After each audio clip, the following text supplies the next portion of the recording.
অবশেষে পদ ছাড়লেন মোহাম্মদ শাহাবুদ্দিন। ভারপ্রাপ্ত রাষ্ট্রপতি স্পিকার হাফিজউদ্দিন আহমেদ। শাহাবুদ্দিনের পদত্যাগে বিরোধীদের স্বস্তি, তিনি গণহত্যার সহযোগী ছিলেন বলছে জামায়াত। গ্রেফতার দাবি এনসিপির। গণভোট ইস্যুতে সরকার সংবিধানের দোহাই দিচ্ছে ডক্টর শফিক। জুলাই সনদ বাস্তবায়নের আশ্বাস ফখরুলের। তীব্র গ্যাস সংকটে রাজধানীর ফিলিং স্টেশনগুলোতে দীর্ঘ লাইন, গ্রাহক ভোগান্তি চরমে।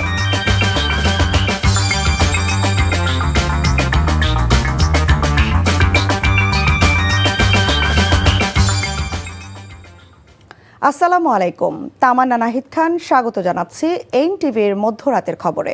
দেখছিলেন আই গ্যাস ইউনাইটেড শিরোনাম, এবার পুরো খবর। অবশেষে স্বাস্থ্যগত কারণ দেখিয়ে পদত্যাগ করলেন দেশের 22তম রাষ্ট্রপতি মোহাম্মদ শাহাবুদ্দিন। শুক্রবার বিকেলে পদত্যাগপত্র গ্রহণ করে ভারপ্রাপ্ত রাষ্ট্রপতি হিসেবে দায়িত্ব নেন স্পিকার হাফিজউদ্দিন আহমেদ বীর বিক্রম। পরে এক সংবাদ সম্মেলনে হাফিজউদ্দিন আহমেদ বলেন, রাষ্ট্রপতির পদত্যাগ গুরুতর ঘটনা। এই পদত্যাগের মধ্য দিয়ে সব ধোঁয়াশা কেটে গেছে। বলেন, মাফিয়া সরকারের আমলে নির্বাচিত হলেও রাষ্ট্রপতি বর্তমান সরকারের প্রতি সমর্থন ও শ্রদ্ধা দেখিয়েছেন সবসময়। খান আলামিনের রিপোর্ট। গত কয়েকদিন ধরেই রাষ্ট্রপতি মোহাম্মদ শাহাবুদ্দিনের পদত্যাগ ঘিরে নানা গুঞ্জন ছিল। অবশেষে তার অবসান হলো। পদত্যাগপত্রে তিনি উল্লেখ করেন গুরুতর অসুস্থতার কথা। বলেছেন, হৃদরোগ, উচ্চ রক্তচাপ, ডায়াবেটিস ও কিডনি জটিলতায় ভুগছেন তিনি। মাঝে মাঝে ক্ষণিক অচেতন হওয়ার কথাও জানিয়েছেন। শারীরিক ও মানসিক অসামর্থ্যের কারণে রাষ্ট্রপতির দায়িত্ব পালন সম্ভব নয় উল্লেখ করে তিনি সংবিধানের 50-3 অনুচ্ছেদ অনুযায়ী পদত্যাগের কথা জানিয়েছেন। বিকেল 5টা 1 মিনিটে এই পদত্যাগপত্র স্পিকার হাফিজউদ্দিন আহমেদের কার্যালয়ে পৌঁছায়। সাথে সাথেই তিনি সেটি গ্রহণ করেন। মহামান্য রাষ্ট্রপতি জনাব মোহাম্মদ শাহাবুদ্দিন 5টা 1 মিনিটে আমার নিকট পদত্যাগপত্র দাখিল করেছেন।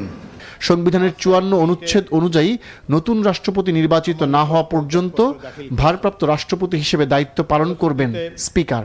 সংবিধানের 54 অনুচ্ছেদ অনুযায়ী আমি রাষ্ট্রপতির দায়িত্ব গ্রহণ করেছি। জাতীয় সংসদের শপথ কক্ষে সংবাদ সম্মেলনে রাষ্ট্রপতির পদত্যাগের ইস্যুতে কথা বলেন ভারপ্রাপ্ত রাষ্ট্রপতি ও স্পিকার হাফিজউদ্দিন আহমেদ। এই পদত্যাগের মাধ্যমে ধোঁয়াশা কেটে গেছে জানান তিনি। বাংলাদেশের রাষ্ট্রপতির পদত্যাগ একটি গুরুতর ঘটনা। এর সাথে দেশের ভালো মন্দও জড়িত। আমরা আশা করি এই পদত্যাগের ফলে সকল ধোঁয়াশা পরিষ্কার হলো। মাফিয়া সরকারের সময় মোহাম্মদ শাহাবুদ্দিন রাষ্ট্রপতি নির্বাচিত হলেও জনগণের ভোটে নির্বাচিত সরকারকে সমর্থন করায় তার প্রশংসা করেন ভারপ্রাপ্ত রাষ্ট্রপতি। মাফিয়া সরকারের আমলে নির্বাচিত হলেও বর্তমানে জনগণের ভোটে যে সরকার নির্বাচিত হয়েছে তার প্রতি তিনি সমর্থন এবং শ্রদ্ধা প্রকাশ করেছেন সবসময়। আমি তার মঙ্গল কামনা করি। স্পিকার হিসেবে যেদিন শপথ নিয়েছেন সেদিনই ভারপ্রাপ্ত রাষ্ট্রপতি হিসেবেও শপথ নেওয়ার কথা জানান হাফিজউদ্দিন আহমেদ। যেদিন আমি স্পিকার হিসেবে শপথ নিয়েছি সেদিনই ভারপ্রাপ্ত রাষ্ট্রপতি হিসেবেও শপথ নিয়েছি যদি প্রয়োজন হয়। সংবিধানের 123 অনুচ্ছেদ অনুযায়ী রাষ্ট্রপতি পদত্যাগ করলে পরবর্তী 90 দিনের মধ্যে নতুন রাষ্ট্রপতি নির্বাচন করবে জাতীয় সংসদ। খান আলামিন, এনটিভি নিউজ, ঢাকা। মোহাম্মদ শাহাবুদ্দিন রাষ্ট্রপতি থাকা অবস্থায় যেসব গণহত্যা হয়েছে তিনি তার সহযোগী ছিলেন বলে মন্তব্য করেছেন সংসদের বিরোধী দলীয় নেতা ও জামায়াতে ইসলামীর আমির ডক্টর শফিকুর রহমান।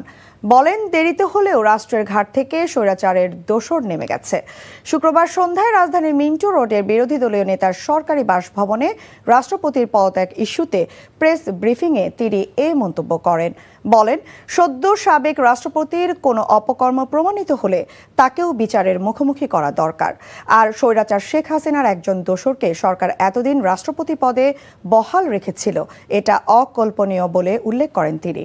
একই সঙ্গে নতুন অস্থায়ী রাষ্ট্রপতিকে অভিনন্দন জানান বিরোধী দলীয় নেতা এবং তাকে সব ধরনের সহযোগিতার আশ্বাস দেন। যে মানুষটা স্বৈরাচারের দোসর ছিল তাকে সরকার রেখে দিল এবং জোর করে তাকে দিয়েই জাতীয় সংসদের প্রথম অধিবেশনের উদ্বোধনী দিনে আমাদেরকে ভাষণ শোনানোর কসরত করা হলো। আমরা বিরোধী দল তার প্রতিবাদ করলাম, যিনি গণহত্যার সাক্ষী নন সহযোগী ছিলেন, কিন্তু সরকারি দল তাই করলো। আমরা সংসদ থেকে ওয়াকআউট করলাম। দেরিতে হলেও জাতির ঘাট থেকে স্বৈরাচারের একটা কালো ছায়া সরে গেল। এই জন্য আমরা আল্লাহ তাআলার শুকরিয়া আদায় করি।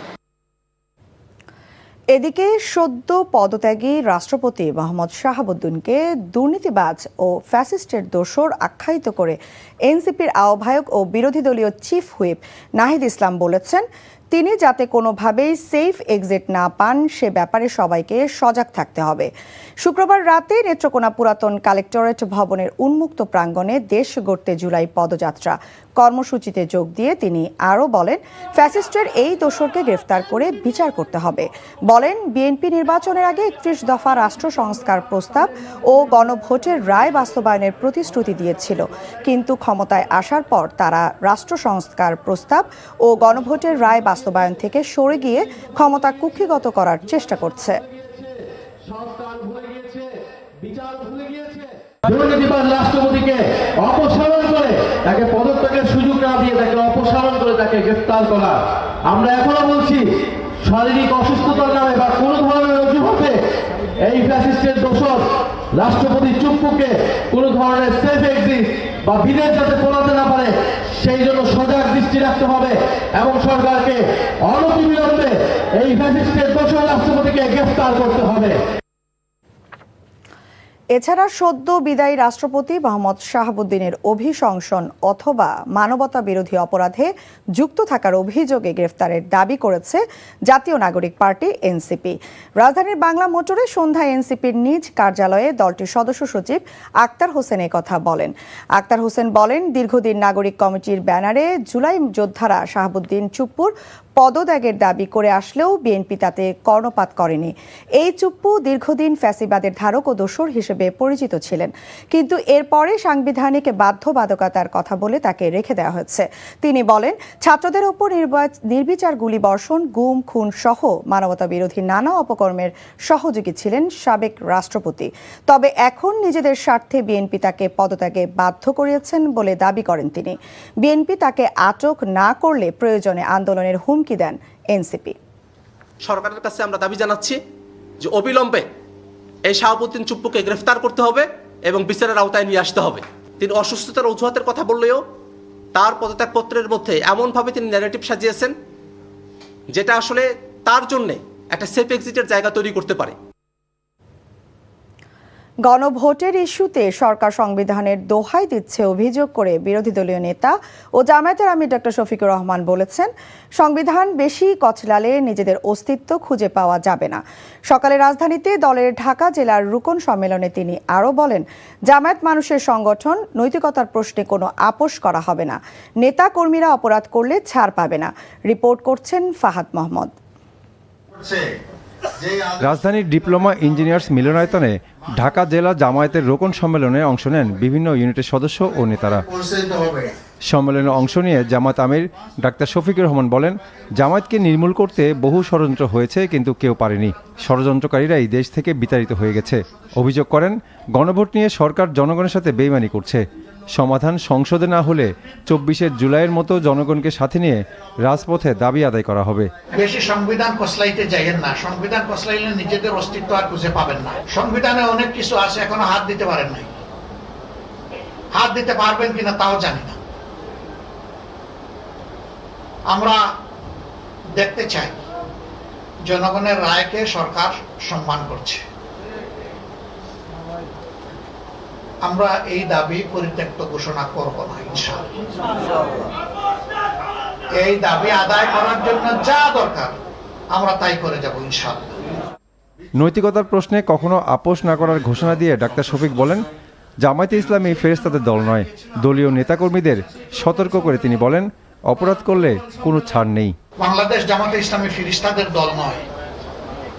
আমরা মানুষ, আমাদেরও ভুল ত্রুটি হয়। আমরা একটা কথা পরিষ্কার বলেছি যে অন্যায় আর জামায়াতে ইসলামী একসাথে চলে না, কিন্তু এর দ্বারা এটাও আমরা মিন করছি না যে আমরা কোনো অন্যায় করি না। আমরা মানুষ, আমাদের ভুল হয়, অন্যায় হয়, দোষ হয়, অপরাধ হয়। আমরা আহ্বান জানিয়েছি যারা দেশকে ভালোবাসেন, জাতিকে ভালোবাসেন, আমাদের অন্যায় অপরাধ দেখলে আমাদেরকে ধরে দিন। আমরা কথা দিচ্ছি আমরা সংশোধন করব। দেশে আইন শৃঙ্খলার পরিস্থিতির সমালোচনা করে স্বরাষ্ট্রমন্ত্রীকে নিজ মন্ত্রণালয়ের প্রতি মনোযোগ দেওয়ার আহ্বান জানান জামায়াতের আমির। বাংলাদেশ জনগণ চায়। Fahad Mohammad, NTV news, Dhaka. জুলাই সনদ বাস্তবায়নে প্রধানমন্ত্রী তারেক রহমান প্রতিশ্রুতিবদ্ধ বলে আবারও জানিয়েছেন বিএনপি মহাসচিব ও এলজিআরডি মন্ত্রী মির্জা ফখরুল ইসলাম আলমগীর। সকালে রাজধানীর হোটেল ইন্টারকন্টিনেন্টালে বেঙ্গল ডেল্টা কনফারেন্সে বক্তব্য শেষে একথা বলেন তিনি। এর আগে সম্মেলনে প্রধান অতিথির বক্তব্যে মির্জা ফখরুল বলেন, অর্থনৈতিক ও রাজনৈতিক চ্যালেঞ্জ মোকাবেলায় কাজ করছে সরকার। সবগুলো নির্বাচনী প্রতিশ্রুতি বাস্তবায়ন করা হবে বলেও প্রত্যয় ব্যক্ত করেন তিনি। বলেন, ইরান, যুক্তরাষ্ট্র ও রাশিয়া ইউক্রেন যুদ্ধ দেশের অর্থনীতিকে চ্যালেঞ্জের মুখে ফেলেছে। সরকার চ্যালেঞ্জ মোকাবেলায় লড়াই করছে বলেও জানান মির্জা ফখরুল।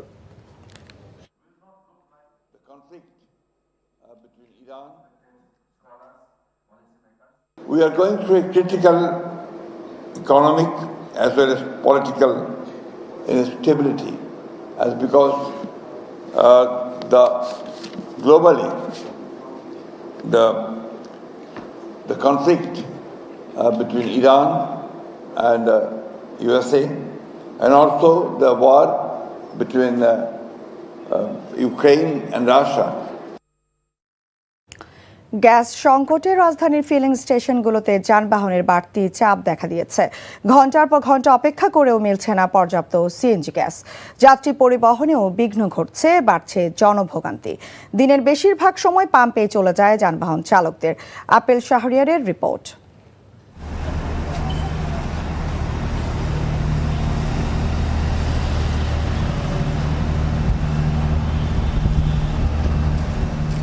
রাজধানীর তেজগাঁও শিল্পাঞ্চল এলাকায় সিএনজি ফিলিং স্টেশনের সামনে যানবাহনের দীর্ঘ সারি।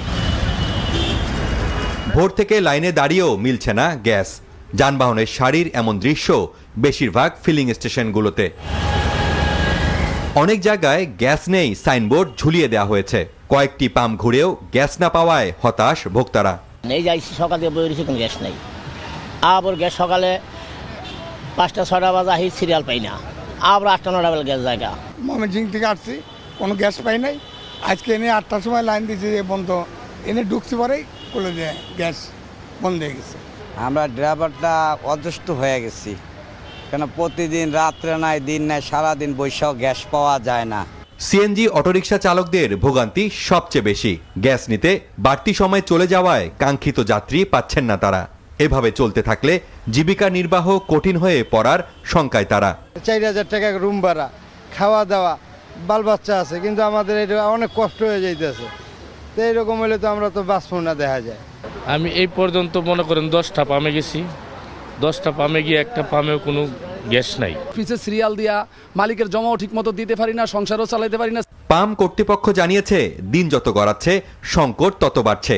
আমাদের মেন লাইনে গ্যাস নাই। আমরা যে যেমন কালকে 12টায় গ্যাস আইছে, সকাল 9:30 পর্যন্ত চলছে, এখন বন্ধ আছে। আমরা বলতেছি এখন চলে যান, কখন গ্যাস আসবে তার কোনো ঠিক নাই।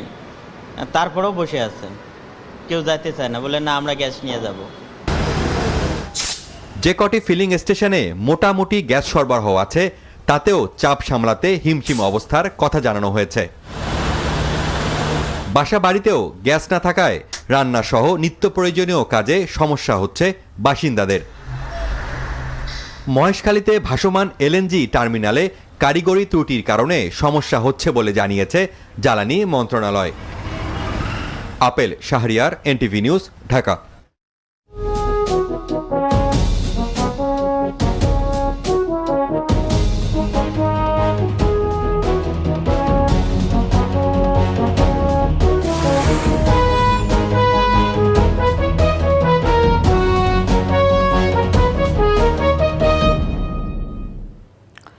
24 জুলাইয়ে ছাত্র জনতার আত্মাহুতি, অঙ্গহানি ও সংগ্রামে ফ্যাসিবাদ মুক্ত হয় বাংলাদেশ। যাদের কল্যাণে নতুন স্বপ্নের দিশা পায় জাতি, তাদের সেই গৌরবগাথা ও বীরত্বের স্মৃতি সংরক্ষণে লেখা হয়েছে বইপত্র, রচিত হয়েছে গান, কবিতা, নির্মিত হয়েছে চলচ্চিত্র। তবে এসবে জুলাইয়ের সেই স্মৃতি কতটা উঠে এসেছে, তাতে আকাঙ্ক্ষা আর আক্ষেপের ব্যবধানে বা কতটুকু, সে প্রশ্নের উত্তর খুঁজেছেন HM মেহেদী হাসান।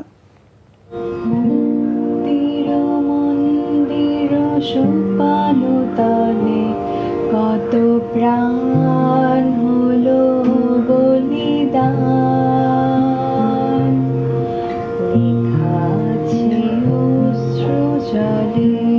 মুক্তির আকাঙ্ক্ষায় জুলাই 24-এ নেমে আসে এক বিষাদ সিন্ধু। 36 দিনের ইতিহাসের দীর্ঘতম জুলাইয়ে এদেশের অদম্য তরুণের যুথবদ্ধ আন্দোলন ভেঙে চুরমার করে দেয় 1.5 দশকের ফ্যাসিবাদের শিকল ও বন্দিশালা।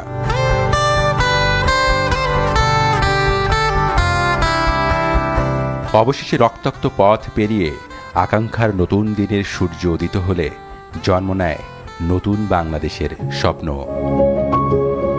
গেল 2 বছরে হিসেবের খাতা উল্টে পাল্টে দেখা যায় সংগ্রামের সারথীরা আলাদা হয়ে গেছে মতপথের ভিন্নতায়। প্রশ্ন আসে, তবে কি জুলাইয়ের অনুভূতি ফিকে হয়ে যাচ্ছে দিন দিন? এই স্মৃতি যাতে মুছে না যায় সেটার একটা ব্যবস্থা করা। জুলাই জাদুঘর করা হয়েছে, সেটা এখনও খোলা হয়নি এবং সেই জাদুঘরে কি আছে আমরা সত্যিকার অর্থে জানি না, কিন্তু আমরা এই জিনিসটা আমাদের জন্য এত গুরুত্বপূর্ণ, এরকম একটা বিরল সুযোগ আমরা পেয়েছি, আরেকবার কখনো আসবে কিনা আমরা জানি না। জুলাইয়ের স্মৃতি সংরক্ষণে সরকারি ও ব্যক্তিগত উদ্যোগে নির্মিত হয়েছে কয়েকটি চলচ্চিত্র ও ডকুমেন্টারি। তবে প্রশ্ন, তাতে জুলাই স্মৃতি ও বয়ান কতটা উঠে এসেছে? 8টা চলচ্চিত্র হওয়ার কথা যদি ভুল করে না থাকি, 8টা চলচ্চিত্রের মধ্যে একটি চলচ্চিত্র হয়নি। এইটা নিয়ে মানুষের প্রশ্ন করা উচিত, কেন হলো না। অনেক শর্ট ফিল্ম হওয়ার কথা ছিল, কারণ এটার যে দায়িত্বে যিনি উপদেষ্টা ছিলেন তিনি ফিল্মেরই মানুষ ছিলেন। কিছু এজেন্ট ঢুকে গিয়েছিল যারা আসলে চায় নাই ইতিহাসটা সত্যিকার অর্থে লেখা উঠুক। একটা কথা মনে রাখবেন, যদি আপনি আপনার ইতিহাস নিজে না লেখেন তাহলে আপনার ইতিহাস কিন্তু যারা পরাজিত তারা লিখে দিবে। জুলাই স্মৃতি সংরক্ষণে নির্মিত হয়েছে জুলাই স্মৃতি জাদুঘর। দেশ জুড়ে নির্মিত হয়েছে স্মৃতির মিনার। গেল 2 বছরে জুলাইয়ের ইতিহাস, সংগ্রাম ও আত্মত্যাগ তুলে ধরতে লেখা হয়েছে শতাধিক বই। এখনই তাই হতাশ হতে চান না এই লেখক গবেষকরা। প্রাতিষ্ঠানিক উদ্যোগের থেকে ব্যক্তিগত উদ্যোগে জুলাইকে নিয়ে অসাধারণ কিছু কাজ হয়েছে।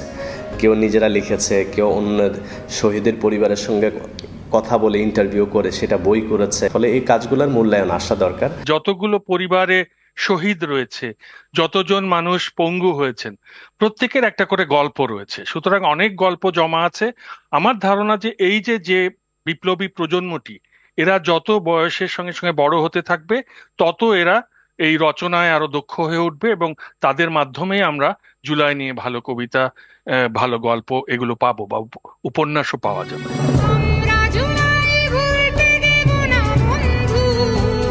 24শে জুলাইয়ে দেশ মাতৃকা রক্ষা পেয়েছিল যেসব তরুণের হাত ধরে, তাদের গৌরব গাথা শিল্পের সব মাধ্যমে যথাযথভাবে তুলে ধরার আহ্বান জুলাইয়ের পক্ষের মানুষের।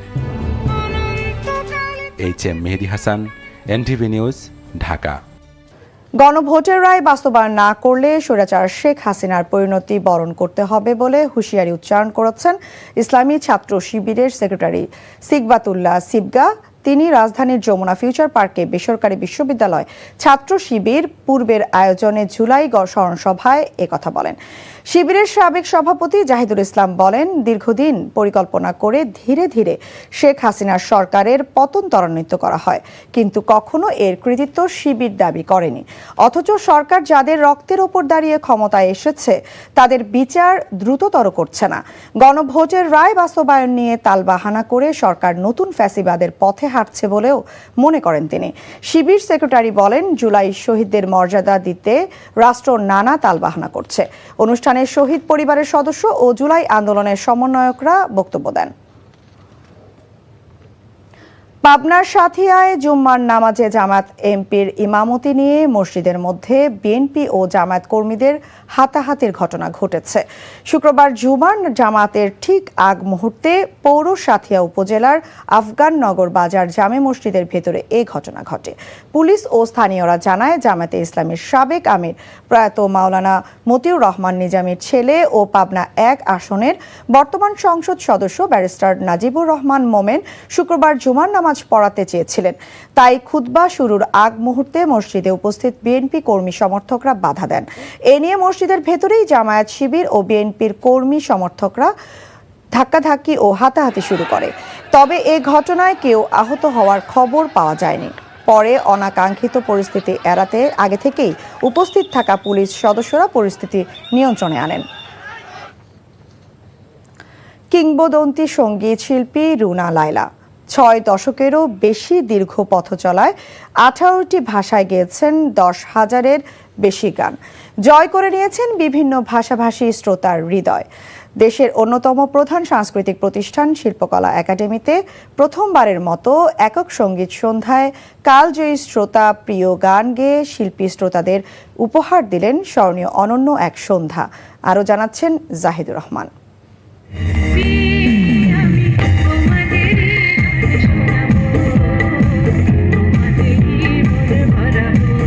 আন্তর্জাতিক খ্যাতি, রাষ্ট্রীয় পদকসহ অসংখ্য পুরস্কার ও সম্মাননা। তবুও দীর্ঘ ৬২ বছরের ক্যারিয়ারে শিল্পকলা একাডেমি কখনো ডাকেনি কিংবদন্তি সঙ্গীতশিল্পী রুনা লায়লাকে।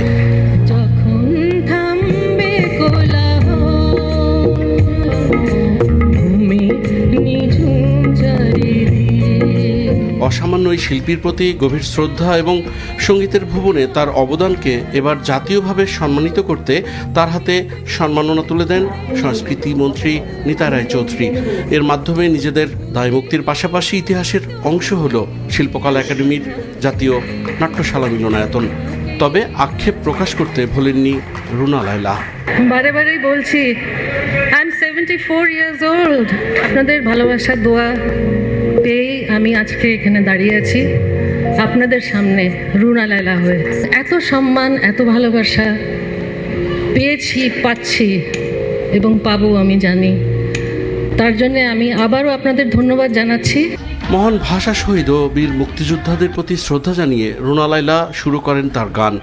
একে একে গৌরবময় সঙ্গীত জীবনের 10টি গান গেয়ে মন্ত্রমুগ্ধের মতো আচ্ছন্ন করে রাখলেন গোটা মিলনায়তন।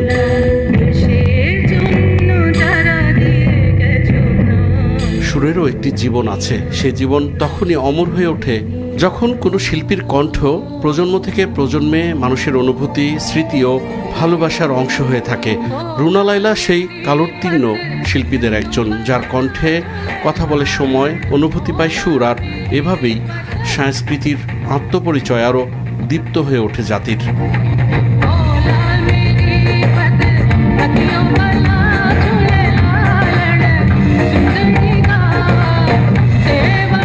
Zahidur Rahman, NTV news, Dhaka.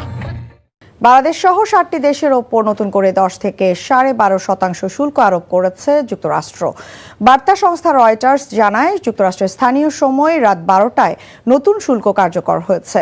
একই সাথে শেষ হয়েছে বিভিন্ন দেশের ওপর আরোপিত অস্থায়ী 10% ট্যারিফের মেয়াদ। এর আগে বিভিন্ন দেশের ওপর ট্রাম্পের আরোপ করা গণশুল্ক নীতি অবৈধ ঘোষণা করে মার্কিন সর্বোচ্চ আদালত। এবার ভিন্ন উপায়ে মার্কিন শুল্কের শিকার হলো বাংলাদেশ, আর্জেন্টিনা, কানাডা, ভারত, পাকিস্তান, যুক্তরাজ্য ও শ্রীলঙ্কা সহ 7টি দেশ। কুয়েতে আল সালামা অটো স্পেয়ার পার্টস কোম্পানির ইলেকট্রিক্যাল শোরুমের উদ্বোধন হয়েছে। কুয়েত প্রতিনিধি আর আমিন শিকদার জানান, কুয়েতের সুয়েক বাণিজ্যিক এলাকায় আল রাই এরিয়ায় বাংলাদেশি উদ্যোক্তা নূর ইসলাম ফিতা কেটে উদ্বোধন করেন। এ সময় উপস্থিত ছিলেন বাংলা প্রেস ক্লাব কুয়েতের প্রধান উপদেষ্টা মোহাম্মদ জালাল উদ্দিন। প্রতিষ্ঠানটির কর্ণধার জানান, বাংলাদেশি প্রবাসীরা তাদের প্রয়োজনীয় সামগ্রী শোরুম থেকে সুলভ মূল্যে পাবে। অস্ট্রেলিয়ার বিপক্ষে তাদের মাটিতে 2 টেস্টে ভালো করতে হলে বাংলাদেশের টপ অর্ডারের ব্যাটারদের রান না করার বিকল্প দেখছে না সাবেক অধিনায়ক খালেদ মাহমুদ সুজন। একই সঙ্গে চোট থেকে পুরোপুরি সেরে না উঠলে নাহিদ রানাকে খেলানোর পক্ষেও নন তিনি। পুরান ঢাকায় একটি ক্রিকেট একাডেমি উদ্বোধনে গিয়ে একথা বলেন সুজন। নিলয় মজুমদারের রিপোর্ট। সম্প্রতি বাংলাদেশের টেস্ট ব্যাটিংয়ের সবচেয়ে বড় আক্ষেপ টপ অর্ডারের ব্যর্থতা। জিম্বাবুয়েতেও রানের দেখা পাননি জয় সাদমানরা। 23 বছর পর অস্ট্রেলিয়ার মাটিতে টেস্ট সিরিজ খেলতে যাওয়ার আগে তাই ব্যাটিংটা নিয়ে চিন্তায় আছেন অনেকেই। এই বাংলাদেশ আর ওই বাংলা, আমি বলবো যে বাংলাদেশ ছেলেরা ভালো খেলছে টেস্ট ম্যাচে, বাট আমার মনে হয় যে আমাদের টপ অর্ডার ব্যাটিংটা ভেরি ইম্পর্টেন্ট হবে সত্যি কথা বলতে এই কন্ডিশনে। বিকজ মানে অস্ট্রেলিয়ার যে ট্রায়ো পেস বোলিং আছে তারা ডেফিনেটলি সমীয় জাগানো বোলার, বিশ্বের সেরা তিনটাই সেরা বোলার, তো ওইখানে আমাদের চ্যালেঞ্জ থাকবেই। বাট হ্যাঁ, আমরা ভালো ক্রিকেট খেললে অবশ্যই, আমি যেটা বললাম উইকেট কেমন হবে আমি জানি না, তো আমাদের জন্য নতুন ব্যাকে আমি ডারউইনের উইকেট তো ভালো হওয়ার কথা আমি যতটুকু জানি টেস্ট ম্যাচের জন্য, বাট তারপরেও ওরা কীরকম উইকেট বানাচ্ছে আমাদের জন্য এটা তো আমরা বলতে পারবো না। তো আই বিলিভ যে আমরা ভালো ক্রিকেট খেলি, আমরা জিম্বাবুয়ের সাথে খুব একটা ভালো খেলিনি টেস্ট ম্যাচে, লাস্ট টেস্ট ম্যাচে, বাট এখান থেকে কামব্যাক করার জন্য আমার অনেক Australia should be very good opponent. চোটের কারণে অনিশ্চিত পেসার নাহিদ রানা ওয়াজিদের বিপক্ষে প্রথম টেস্টে না খেলাটা একরকম নিশ্চিত। একই সঙ্গে শুক্রবার নিজের বিবাহিত জীবন শুরু করায় বর্তমান বিশ্বের অন্যতম দ্রুতগতির বলারকে পুরো সিরিজে পাওয়া নিয়ে শঙ্কা আছে। আমি মনে করি যে যদি নাহিদ না যেতে পারে সেটা আমাদের জন্য একটা সেটব্যাক, বাট তারপরও আমার মনে হয় যে ওকে যদি আসলে বেশি ইনজুরি থাকে তাকে সময় দেওয়া উচিত। আমার মনে হয় যে অস্ট্রেলিয়া সিরিজটা না খেলে সময় দেওয়া, যাতে জোর করে আবার না খেলে যেটা বাড়ানো হয়। বাট আমি মনে করি রিকভারি করে ফেলবে হয়তো, বা যদি খেলে তো খুব ভালো, না খেললেও বাকি যারা আছে তারাও ক্যাপেবল আছে। বর্তমানে যুব দলের পরামর্শক হিসেবে নতুন দায়িত্বকেই গুরুত্ব দিচ্ছেন বাংলাদেশেরই সাবেক অধিনায়ক। শুক্রবার বিকালে পুরান ঢাকা ক্রিকেট একাডেমি উদ্বোধন উপলক্ষে তার মতো হাজির হয়েছিলেন জাতীয় দলের বর্তমান ও সাবেক অনেক ক্রিকেটার। নীলা মজুমদার, এনটিভি নিউজ, ঢাকা। খবর শেষ করছি, যাবার আগে আই গ্যাস ইউনাইটেড শিরোনামগুলো আরও একবার। অবশেষে পদ ছাড়লেন মোহাম্মদ শাহাবুদ্দিন, ভারপ্রাপ্ত রাষ্ট্রপতি স্পিকার হাফিজউদ্দিন আহমেদ। শাহাবুদ্দিনের পদত্যাগে বিরোধীদের স্বস্তি, তিনি গণহত্যার সহযোগী ছিলেন বলছে জামায়াত, গ্রেফতার দাবি এনসিপির। গণভোট ইস্যুতে সরকার সংবিধানের দোহাই দিচ্ছে ডক্টর শফিক, জুলাই সনদ বাস্তবায়নের আশ্বাস ফখরুলের। তীব্র গ্যাস সংকটে রাজধানীর ফিলিং স্টেশনগুলোতে দীর্ঘ লাইন, গ্রাহক ভোগান্তি চরমে। এই ছিল মধ্যরাতের খবরে। এই খবরের ভিডিও সহ আপডেট জানতে ভিজিট করুন এনটিভি অনলাইন www.ntvbd.com। এছাড়াও এনটিভির জনপ্রিয় সব অনুষ্ঠান ও খবরের আপডেট জানতে ভিজিট করুন আমাদের ইউটিউব ও ভেরিফাইড ফেসবুক পেজ। ধন্যবাদ সবাইকে।